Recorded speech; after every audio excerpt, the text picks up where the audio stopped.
আমার কাছে অনেক মায়ের কল আসে, কি বলে জানেন? বলে হুজুর আমার ছেলে কত ভালো ছিল আগে, কোথাকার কোন মেয়ে আসলো, তার সাথে রিলেশন করলো, এখন সে আমাকে চেনেই না, বাবাকে চেনেই না।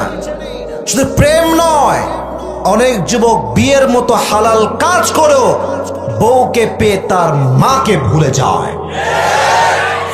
আব্বা আম্মার মূল্য কত বেশি এখন আছে তো টের পাও না।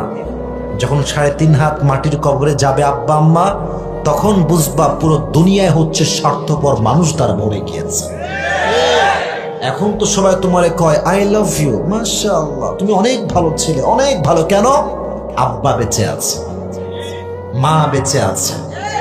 আব্বা আম্মা যখন মরে যাবে, কবর চলে যাবে, তখন যুবক ভাইরা বুঝবা সব ভালোবাসায় ছিল স্বার্থের খেলা। ঠিক কিনা বলো? একমাত্র আব্বা আম্মার ভালোবাসাই হচ্ছে আসল ভালোবাসা। আপনার দুই একজন হয়তো বা জানলে জানতেও পারেন, আমি গত 10 থেকে মেবি 15 দিন বা 20 দিন আগে একটা বিশাল কার অ্যাক্সিডেন্ট করেছি। কেউ কি জানেন? শুনছেন? কয়েকজন, অনেকেই জানেন মাশাআল্লাহ। তার মানে আপনারা আমাকে ফেসবুকে দেখেন, তাই নাকি?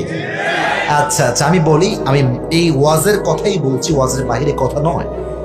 আমার গাড়ি যখন অ্যাক্সিডেন্ট করলো, আমার গাড়ির উপরের যে ছাদ ভেঙে গেছে, সামনের যেই গ্লাস ওইটাও ভেঙে গেছে, পাশের যেই জানালা এটাও ভেঙে গেছে, পাশের যেই গেট এটাও ভেঙে গেছে, উপরে যে সিলিং এটাও ভেঙে গেছে।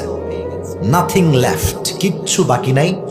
বাট এত কিছুর পরেও, এত কিছু হয়ে গেছে, আমার দেহে এক চুল পরিমাণ কোনো আঁচ লাগে নাই। রাখে আল্লাহ, মারে কে? মারে আল্লাহ। সবকিছু